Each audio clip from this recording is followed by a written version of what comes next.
Hello everyone, welcome back to another film review. My name is Adam, and in today's episode we're going to be taking a look at Ridley Scott's 2001 film Hannibal on the Superbit DVD, as well as comparing it against the 2-disc DVD set that came out and the Blu-ray, as well as having a look at the 4K and the VHS sets.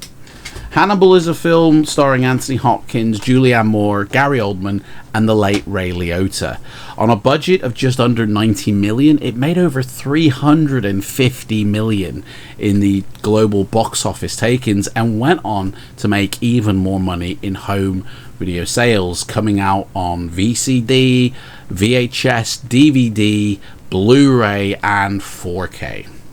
Now, the film's pre-production had a troubling start, and almost the film didn't get made. It is based off the Thomas Harris book of the same name, which is the third entry in the Lecter saga and a direct sequel to Silence of the Lambs. And the pre-production story goes all the way back to 1998, in fact, just as Thomas Harris was laying down the final results of the book. Dino De Laurentiis would be in constant contact with him. Dino De Laurentiis is the owner of the film rights of Hannibal Lecter's character when he did the first film, Manhunter, back in the 80s, securing future films, or having at least the first rights on them, which he passed for Silence of the Lambs, because Manhunter did not perform at all. He didn't think Silence of the Lambs would either. And of course it went on to be an Oscar winner. Since Silence of the Lambs, Dino De Laurentiis is very eager to get Hannibal brought to the screen, paying Thomas Harris $10 million for the film rights of his next upcoming book, which would be published in 1999. Now, since Dino De Laurentiis back in 98 was always in talks, so was Jonathan Demme. Ted Talley was in talks with Dino, as was Jodie Foster and Anthony Hopkins, with the knowledge that the film would definitely be, go into production, and that the crew on Silence of the Lambs would be brought back to work on Hannibal. The book was released and gained a lot of anticipation, with Jodie Foster and Anthony Hopkins talking about the upcoming movie, about the upcoming book. And so when it was released, it sold gangbusters around the world, millions of copies, and became a favorite in the top sellers list. Unfortunately, the reaction to the book was far from what I think Dino De Laurentiis had hoped. After reading the book, both Ted Talley and Jonathan Demme, who were eager to return to the project, actually declined to return to the project off the base of the book, saying that the characterizations that they had sort of made in Silence of the Lambs were kind of betrayed, that the gore and the scenes were just too excessive, and that they just did not want to be a part of it. Dino De Laurentiis must have been pulling out what few hairs he had left on his head, losing both his director and his writer. In fact, Anthony Hopkins has stated in interviews after reading the book that the book was quite excessive, and a lot of it would need to be condensed if it was to be brought to the screen. Jodie Foster also expressed her concerns over her character, because in the book the ending is a lot different to what was actually filmed, and she had concerns about that being portrayed in the film, but it wasn't a refusal to work on the project. In fact, neither of them had stated yes or no definitively about the upcoming project, but Dino De Laurentiis put his own production company into it, got the help of Universal and MGM to all sort of co-produce the film, was very eager to get the ball rolling. So hired writer David Mamet to create the first draft of the initial screenplay. And off the base of this initial screenplay, which was faithful to the novel, again, Anthony Hopkins, Jodie Foster sitting on the fence, Dino took the script, went to Malta to meet with Ridley Scott, who was currently filming Gladiator. This is now sort of late 1999, early 2000, in the hopes to secure him as the director. Ridley Scott famously read both the script and the book in like 4 days, or 2 weeks, sorry, over 4 sittings, and was really intrigued not only to work with Anthony Hopkins and work in Florence, but saw the book as a kind of symphony and really was intrigued with what could be possible. And off the base of that said yes, after Gladiator is finished, he will work on Hannibal, with the understanding that not only can he change the ending, but he can also hire a writer to rewrite the entire script. And Dino De Laurentiis accepted, and Ridley Scott hired Steven Zaillian to rewrite the script, pouring a month over every scene and creating a satisfying for Ridley script that then could be shot. Now, Dino must have really been either getting pressure from the studios. You know, the public image of this film was like it was never going to get made. They've lost their director, the original. They've lost the original writer. You know, Anthony Hopkins hasn't said yay or nay, and the studios must have been puckered up to go, without him, we haven't got a film. So the new script was sent to Anthony Hopkins. He looked over it and was very intrigued with how the script had sort of evolved and agreed to do it. The same script was also sent to Jodie Foster, who had been waiting to film her own film and was waiting for her star lead, Claire Danes, to become free, ready for her project. Ridley and Dino put Hannibal's production slate schedule into effect, and as Jodie Foster's film also got the green light now that her star was available, she had also slated out her time to film the film that she wanted to make, which sadly clashed with the new schedule for Hannibal. Dino did not delay Hannibal and say, we will wait for you, Jodie Foster. Dino just went straight in and said, we're doing it. And Jodie Foster had to decline, saying, sorry, I'm actually making a film myself when you're shooting Hannibal. I can't be involved. And Dino's response was, well, when one pope dies, we just hire another. And he said good luck to her, and then they went off to cast Clarice Starling. And literally every actress signed up to try and get that role, either to make a mark in Hollywood, make a name for themselves, or just because it's such an iconic character that Jodie Foster had built up. And Anthony Hopkins had worked with Julianne Moore before on a Picasso film, and he recommended her, and off the base of his recommendation, she got hired as the new Clarice Starling, which I gotta say, I think she did a great job, to be honest, with what she had to contend with. There was a lot of public reaction against her replacing Jodie Foster, so the film's production did not start off in the sort of best light, but the production did start, and eventually, I think 82 or 83 days of filming, the film was ready to release, and was released on February the 2nd, 2001. Now, the box office takings, 351 million, says that there was high anticipation for this film. You know, the sequel direct to Silence of the Lambs, everyone went to see it, but the reviews and reaction to the film was very different. Now, I will say I have got the book Hannibal up on the shelf. I've yet to read it. I will read it, and I'll talk about the ending of that book against the ending of the film, because they are very different, and I'll do a full review and the differences between the book and the film on the review of the book. But everyone's reaction was like, the ending was silly, the characterization of Clarice Starling wasn't what was in Silence of the Lambs. There were hardly any scenes between her and Lecter. There were scenes within the film which were just silly, and it didn't have that grittiness that Silence of the Lambs had. It didn't have that sort of horrificness, and it just was kind of a meh film. Now, my personal thoughts on Hannibal is I actually really enjoy it. It is actually my preferred film in all of the Hannibal films. We've got 4 of them, and Hannibal is my favorite.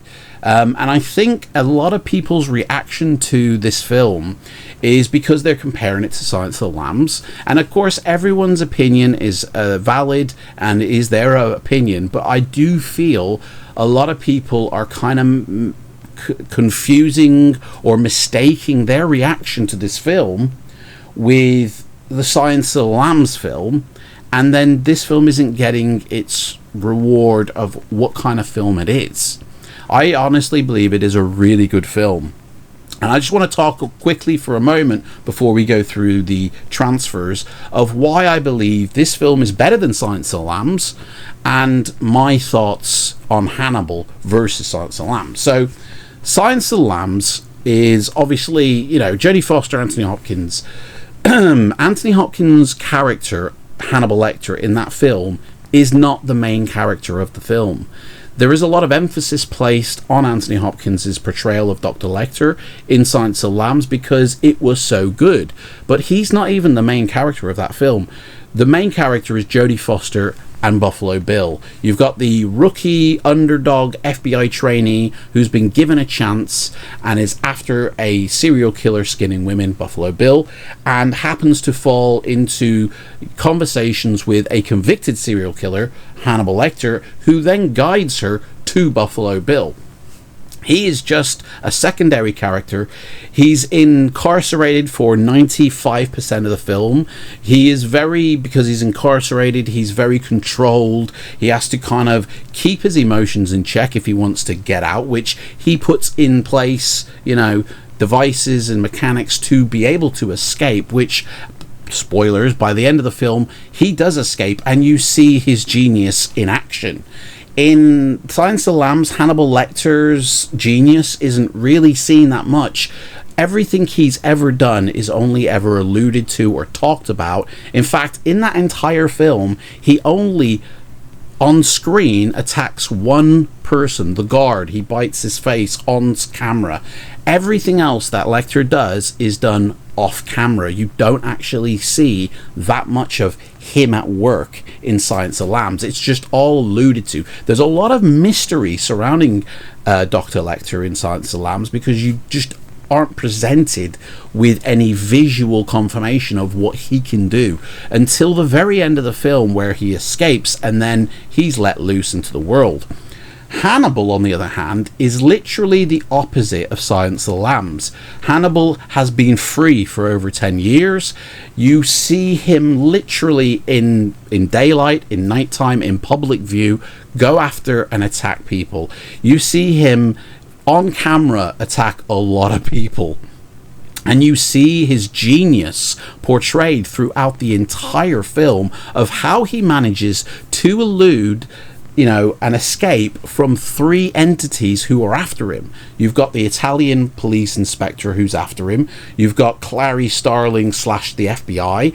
And then you've got Mason Verger who's also after him. And these three entities, you know, are desperate to try and get to him, but up until the very end, he eludes all of them, and you see his genius at work finally. He is free, he is unrestricted, and he is proper evil in this film. You only see a little bit of it in the Silence of the Lambs at the end, but you see it throughout the film constantly in this film. A lot of the attacks, a lot of the gore is in camera. Of course, you've got the makeup effects on Gary Oldman, Mason Verger, which I gotta say are probably some of the best makeup effects in movie history. Like, it's so gruesome to look at, but so good and accurate, I feel. And of course, at the very end, you know, he gets captured, but he escapes again, and he goes on to do whatever he does in the future, which hopefully will be written about. But in Hannibal, you see the genius of Hannibal, because Hannibal is all about Hannibal Lecter. Silence of the Lambs is not about Hannibal Lecter. It's about Jodie Foster's character tracking down Buffalo Bill. It's a sort of a detective hunt type of film. Hannibal is a cat and mouse sort of film where they're all after him, but he's escaping and he's showing his genius. Like, for me, I think Hannibal and Silence of the Lambs are two totally different films. You really can't compare them. If you wanted to compare some films, Red Dragon and Manhunter, they're both based off the same book. You can compare those two films against each other, but Hannibal and Silence of the Lambs are two completely different films. This Hannibal film has a very operatic theme, which I think is fitting to Hannibal Lecter's character, which we read about going into Hannibal Rising. You see all who Hannibal Lecter is in the film Hannibal, but everything's alluded to in Silence of the Lambs. He is a restricted sort of monster, as it was described, and you don't really see any of it until one scene of his escape.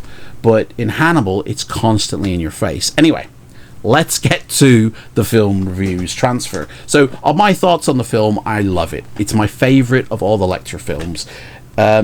Everyone acts brilliantly in the film, especially Gary Oldman, who you see him acting through all the heavy makeup. Now, on the Superbit DVD here, you just get the one disc. That is it. It is just the film. These Superbits are only film, only releases. You get some production notes in a little booklet here presented to you, as well as a Superbit explanation of what Superbit is, with catalog titles inside. Sound quality, you get DTS and Dolby Digital 5.1 choices on the back there. And that is it. There's no commentaries, there's no special features, it's just literally the movie and the two soundtracks. The picture quality on the film, I gotta say, is actually really good. There's no digital artifacts that can be seen. The picture quality is much like Blu-ray on my setup. I'm going to start putting some screenshots somewhere if I get out of the way, so you can see the quality of the film and play some of the video. I think it is a really nice transfer. It isn't as detailed as the Blu-ray because it's only 480 interlaced. It's a DVD at the end of the day, which then gets upscaled on my system to 4K, but it's totally watchable. And it's 126 minutes long. Now, the theatrical runtime of Hannibal is 132 minutes. So there are 6 minutes cut from the theatrical version on this Superbit DVD. And when we look at the 2-disc version of the DVD, it's also 126 minutes long. So again, 6 minutes are missing. Now, the picture quality on this one, I'll put some screenshots. Again, if I've got them actually, I don't think I took any, is slightly compressed more than on the Superbit. I did see some digital artifacts in some scenes. It is a noticeable difference from this one. The bitrate was between 5 and 9 megabits per second. On here, it's between 4 and 6. Because it's a 2-disc set, you get the same exact production notes as you did in the Superbit DVD set. Exactly the same. On the first disc, you get the movie. You also get, and it's the choice of, again, DTS or Dolby Digital 5.1, so the same soundtracks are on here, but you also get an audio commentary from Ridley Scott over the film. And the audio commentary, I gotta say, is alright. I enjoyed it. He does tend to sort of say what you see on the screen a few times, which is quite funny, but he has some really good insights into character motivations for the characters. Talking very candidly sometimes about the production shoot, locations, but I found it quite interesting. It's very quiet. He's a very soft-spoken man. He's funny in a couple of places, but overall he's just sort of talking about what's on the screen. So it's a commentary track. On the second disc, you get a whole host of featurettes. There is an hour-long documentary, which is divided up into about 6 different features. You also get a multi-angle featurette sequence on 3 scenes within the film, so you can flick between the angles, and that has a commentary on it. There is a anatomy of a shootout, which again is another multi-angle sequence. And you also get the deleted scenes and alternate ending of the film with the commentary from Ridley Scott. This is basically the same as this set, except for the film in Superbit is of much higher quality, but you get the extras on that set. So having the two, you've got the film in the best quality and you've got the extras on the other one, as well as the audio commentary as well. But if you get the Blu-ray, and I'll put a couple of screenshots up of this Blu-ray on my setup, the picture quality on this is absolutely fine. Obviously, it is an improvement over the DVD because there's more resolution. The colors are pretty much the same, though. It is a cleaner, less compressed transfer as well. But the transfer for this Blu-ray and for these DVDs are the exact same transfer. They both were scanned, the negatives were scanned at 2K to create a digital intermediate, which went then on to make all of these. So it's the exact same version, but you just get a less compressed version on here. The runtime, though, on this version is 1 hour and 58 minutes, I believe.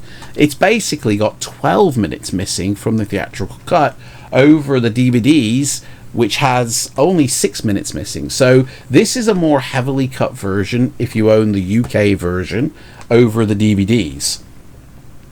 Has DTS 5.1. The audio on the Superbit, it is compressed more than it is on the Blu-ray. It does sound fine. At reference level, it was perfect. I did not have to change it up or down. On here, I actually had to bump it up a little bit because it sounded a bit weaker than the DVD.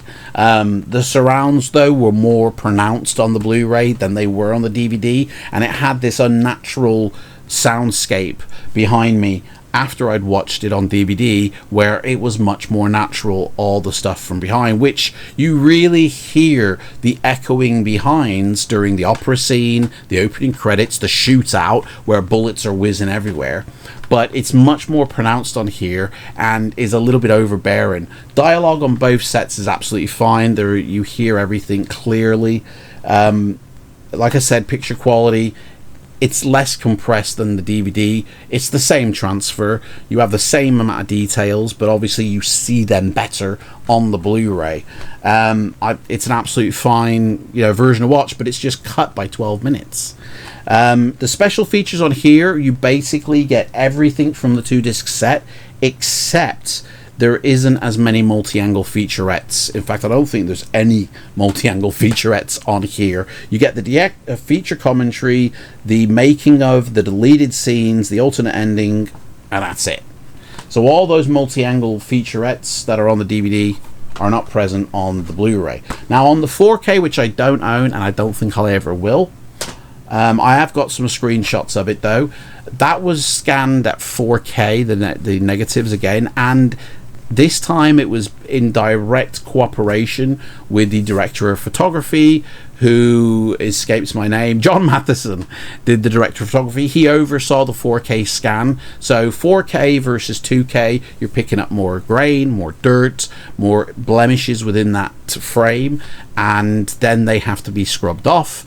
The picture output quality of the 4K is, yes, more detailed in terms of the white highlights, the sharpness, and with HDR you get that color bump, but it's exactly the same film elements that are seen in the Blu-ray. 4K, for me, the only benefit is that it is the full 132 minutes uncut version, the theatrical version. That is the only saving grace, but the price for the 4K, £30+, really for me means I think I'll stick with the DVDs, because for me the picture is no different to my Blu-ray when I watch it on my system. Now I have seen people compare Blu-ray to 4K on YouTube, and guess what? They're total muppets. When people, and I've seen 3 channels do direct comparisons between the 4K and the Blu-ray, and they post the pictures up, and the Blu-rays look darker, less detailed, look wank compared to the 4K. But I think what's happening, because them screenshots do not match what I see on my Blu-ray, so they are not posting accurate screenshots. I have a feeling their TV and their 4K player are calibrated for 4K, and so will make the best of a 4K. They're not calibrated for Blu-ray, and so Blu-rays won't look as nice because it isn't calibrated specifically for that format. My 4K player has 3 profiles that it allows me to create. I have a 4K profile, a Blu-ray profile, and a DVD profile. So I can flick between the profiles depending on what I'm putting in, and I see that film in the way it was meant to be seen on a native player. My Blu-ray, when I look at the image quality, looks identical to the 4K. The whites are white, you know, the colors are bright, like it's no different. On a native 4K, you know, that format has a wider dynamic range. It can have higher whites, deeper blacks, more color when HDR is applied. The only difference for me between this and the 4K is that this doesn't have HDR. But my TV can apply HDR to a Blu-ray, and it makes it look like, you know, I don't do that though. I don't actually enable that feature because Blu-ray doesn't come with HDR, therefore you're applying a false. But if I wanted to, I could, but I don't. The screenshots, I'm going to put some screenshots up here now of somebody who's done comparisons between the Blu-ray and the 4K. And yeah, in their screenshots, there is a massive difference between the Blu-ray and the 4K. But that Blu-ray isn't how it actually does look. That's how it looks on their system because it's calibrated for 4K. So I'm now going to put up a screenshot of a DVD of the same scene, a DVD, a Blu-ray on somebody else's system, a Blu-ray on my system, and the 4K all in one shot here. And as you can see, there is a difference, yes, between each one, but it's not that great. Like the same detail and color is there in each of these shots. It's just, it's more highlighted on the 4K one. It's, the whites are whiter, sharpness is more defined, but there is kind of almost a scrubness look to the 4K image. There is some minor detail that isn't there because it's been scrubbed away with DNR. So basically, like, what is the point in buying a 4K if, because of its scan, picks up all the grain that then has to be limited and reduced using DNR techniques which weren't used on the Blu-ray or the DVD, you know, because a 2K scan isn't going to pick that all up. What is the point? Because now you're seeing a degraded, changed within the frame elements of film, and the Blu-ray and the DVD don't have that because they didn't need it. Anyway, now the VHS. I have captured some footage from this and I'm gonna play it, but this special edition box set is way better than anything else I've shown just now, and for the simple fact is it's a hefty, thick book. It's like a massive box. And I have shown this in previous videos. You get the Hannibal journal, which has some great stories about the production crew in a diary form when they shot in Florence. They all kind of made entries in a journal, and it's all there. And it is really nice. It's quite thick. There's over 140 pages. Very interesting. If you can track it down, I don't think it's sold separately. You read it, it's very interesting. This set also comes with the CD soundtrack, so if you're into scores, you have I guess it's like an abridged version because it doesn't look like the full version. There's only about 50-60 minutes here of music, but you do get the Hans Zimmer score. And obviously, you know, the reason why you buy it is the VHS in widescreen. It's a widescreen presentation and it's fully uncut. It's 132 minutes long, and it says so that the approximate feature running time has extra footage which matches the theatrical runtime. So this VHS copy, which on my system is totally watchable, it's not as good as DVD or Blu-ray or 4K, obviously. I'm not trying to say that. Colors are natural and fine. The detail, and there's kind of like a smudginess to it, but it's totally watchable. This is the full uncut version. So if I want to watch the full uncut version, I'll whack this in. It's totally possible. This, in the pictures, is and the video footage is upscaled to 4K from the widescreen DVD. And because the aspect ratio of Hannibal is only 1.185 to 1, you don't lose too much in the frame with the black bars. But this set here is really nice, a worthy addition to my my library, and the full uncut version, which I forgot to put the journal back in. Rip me. Get it back in there, Dr. Lecter. Stop scaring everyone. Not eating me, mate. So there you go. That is Hannibal. I don't own the 4K. I've got no need to, because this is fine, although it has got 12 minutes missing, so I might actually pick up that 4K just to have the uncut version, which I already own on VHS, but who wants to watch a VHS at the end of the day if you've got a Blu-ray or a DVD? But these DVDs, which only have 6 minutes, and I did not miss much, like, it's 6 minutes, which you'll never know. These are absolutely fine to watch. The quality difference, you can plainly see that there is a difference, but totally watchable. And in all honesty, the Super Bit cost me like £3 or £4 on eBay. The 2-disc set cost me £2 on eBay. £2. I've had that VHS set and the Blu-ray for ages. I don't know how much they cost, but to pay another 20, 30, 40 quid, whatever it is it justifiable? I don't know. Anyway, thank you so much for watching this Halloween review. I know it's not Halloween anymore, but this was meant to come out Halloween. But thank you so much for watching this review, and in the next video we're going to look at more Criterion, more Vista, and more collector's editions of films that I enjoy, that are my favorite films to watch. And I'm not trying to sell you anything. There's no links to click either. But take care, and I'll see you in the next one. Bye.